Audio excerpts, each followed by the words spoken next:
Muy buenas tardes, ¿qué tal están? Bienvenidos a las noticias del campo. Los datos de baja comercialización de aceite de oliva que ofreció la semana pasada la agencia del Ministerio, con ese 17% menos de salidas hasta el mes de enero, han puesto en guardia a todas las organizaciones agrarias.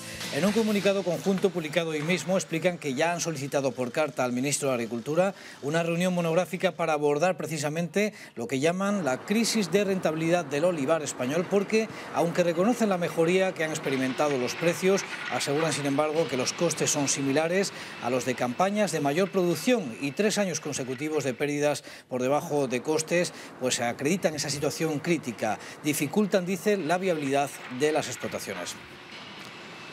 Ante esta situación, las organizaciones agrarias consideran vital que se adopten una serie de medidas fiscales y financieras. Las vamos a resumir aquí: exención en las cuotas de la Seguridad Social para 2013, fijar un índice cero de rendimientos para esta campaña, teniendo en cuenta la baja producción, la exención también del IBI rústico con carácter transitorio para este ejercicio y préstamos o líneas de crédito de interés bonificado. También piden el aplazamiento y la devolución de préstamos para las líneas de modernización de explotaciones e incorporación de jóvenes.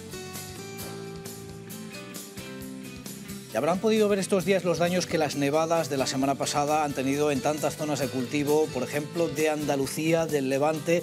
No ha sido el caso de nuestra comunidad autónoma. Aquí en Castilla-La Mancha, según la compañía Agroseguro, a día de hoy no han tenido comunicación de ningún siniestro, ninguna incidencia. Aunque miren, estas son algunas de las fotografías que nos han enviado, en este caso una espectadora del programa, Araceli Díaz Espinosa, desde Los Navalucillos, en Toledo, donde nos advierte de esos desgarros que han sufrido algunos olivares más jóvenes de ese municipio, de ese término municipal, provocados quizá por las rachas de viento también que acompañaron esa nevada de la semana anterior, o quizá también por el peso de la nevada sobre las ramas más jóvenes. En La Jara y en otros municipios olivareros toledanos, el fin de semana también ha sido para podar el olivo, aunque en este caso por placer, porque las imágenes que están viendo corresponden al concurso provincial de poda que ayer mismo se celebró en San Bartolomé de las Abiertas. Un concurso que cumple ya 5 ediciones, donde participaron en esta ocasión 65 agricultores. 40 minutos para 2 olivos. Destreza y precisión, como ven. Todos los olivareros con los que hemos hablado coincidieron en subrayar que el árbol evidencia esos efectos de la sequía del año pasado en la poda. Al haber sequía, tira menos el ramón, hay menos ramón,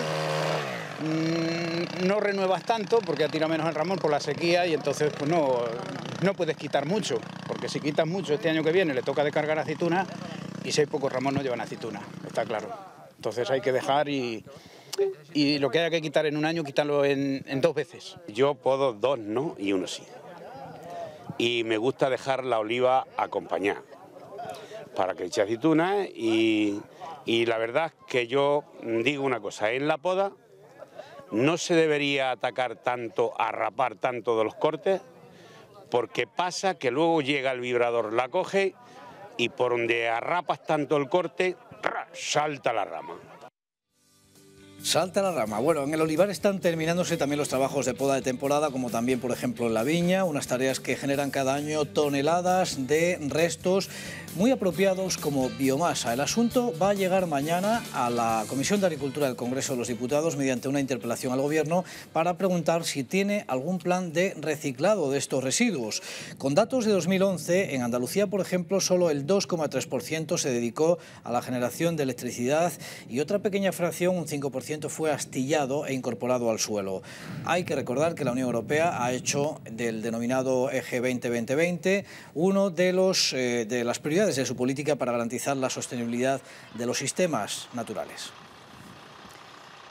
El reciclado de envases es otra de las cuestiones también prioritarias en nuestro campo. La sensibilización empieza desde las edades más tempranas. De ahí que la consejera de Agricultura de Castilla-La Mancha, María Luisa Soriano, haya inaugurado este lunes en Illescas esta exposición itinerante dirigida precisamente al público infantil y denominada La Senda de los Envases, que va a estar expuesta en el aula de Ecología Urbana en esas instalaciones del Punto Limpio del municipio toledano.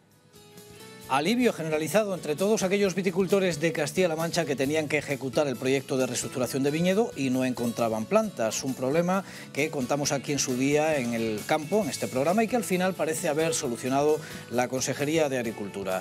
Su titular acaba de recibir la confirmación de prórroga de un año más para todos los viticultores que estuvieran en esa situación, que no encontraran esa planta que está contemplada en su proyecto. La Unión Europea aceptaría pagar esos proyectos con un año más de plazo, aunque no se hubieran plantado antes del 31 de julio, que era el plazo máximo de este periodo de reestructuración. Está por ver cuáles son las condiciones definitivas y las contraprestaciones para esos supuestos. El anuncio lo hacía este fin de semana la propia consejera.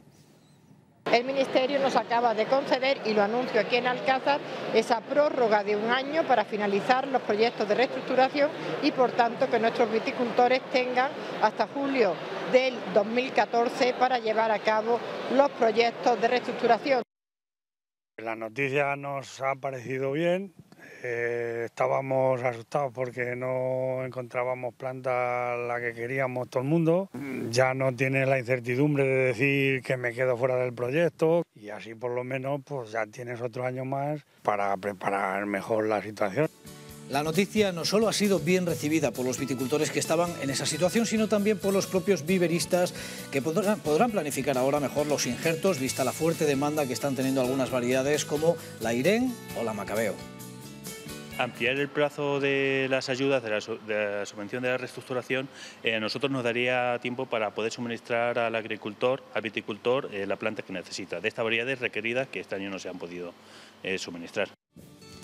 Decirles en este caso que el Ministerio de Agricultura ha iniciado un estudio porque la Unión Europea, a cambio de este año más de prórroga que tendrán los proyectos de reestructuración, va a hacer una revisión de los baremos que determinan, en este caso, los costes de reestructuración, para que usted pueda cobrar luego la subvención. Esa revisión es a la baja por imposición de la Unión Europea para adaptar los precios de reestructuración a los precios del mercado.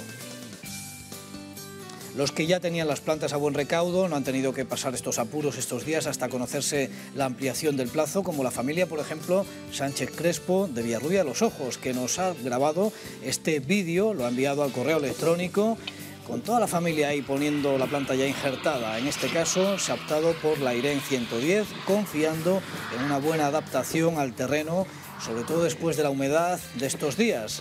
Como ven, se plantan pinchándolas ahí en la tierra y colocándoles un protector después frente al viento, frente a las heladas o también incluso frente a los conejos. Las denominaciones de origen de vinos de Castilla-La Mancha que participaron en la cata de ese prestigioso enólogo Neil Martin que hemos tenido por aquí esperan con impaciencia ahora la puntuación, sabiendo de la trascendencia que ello puede tener en los vinos que exporten en las campañas venideras. Seguramente ya para esta sea difícil, pero de momento hay buenas sensaciones tras ese encuentro que mantuvieron el martes pasado, recordemos, con el mismo, allí en Almagro, aunque nada más que eso, porque todo el proceso de cata se ha seguido con muchísima discreción y seguramente hasta el próximo mes de mayo no tendrán noticias de Neil Martin. En todo caso, valoran la iniciativa que ha desarrollado la Fundación Regional del Vino con esta idea y este proyecto. Las calificaciones que hace este hombre o que da este hombre, las puntuaciones, pues esos vinos desde luego tienen una salida al mercado mucho más fácil que aquellos que no están puntuados. Luego yo creo, le doy mucha importancia a la visita de este hombre, y ya veremos a ver qué es lo que sale. Salir en una revista de Parker te abre puertas, más de las que algunos lo podemos pensar.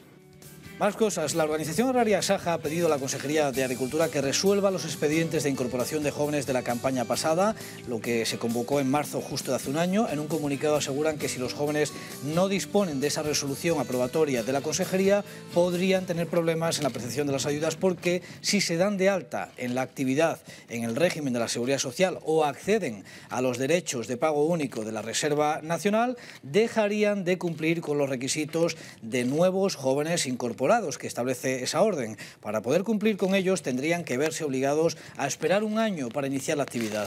También podrían tener problemas para acceder este año al régimen del pago único si no llega esa resolución a tiempo. Asaja insta por eso también a la Administración a que habilite la convocatoria de planes de mejora y modernización de las explotaciones agrarias para este 2013. Vamos a abrir página ganadera. A pesar de ser obligatorio para toda la relación de compraventa de leche, el contrato que aprobó el Ministerio de Agricultura y que es obligatorio desde octubre tan solo está implantado en un 20% en el segmento del ovino y un 8%, fíjense qué bajo nivel, en caprino.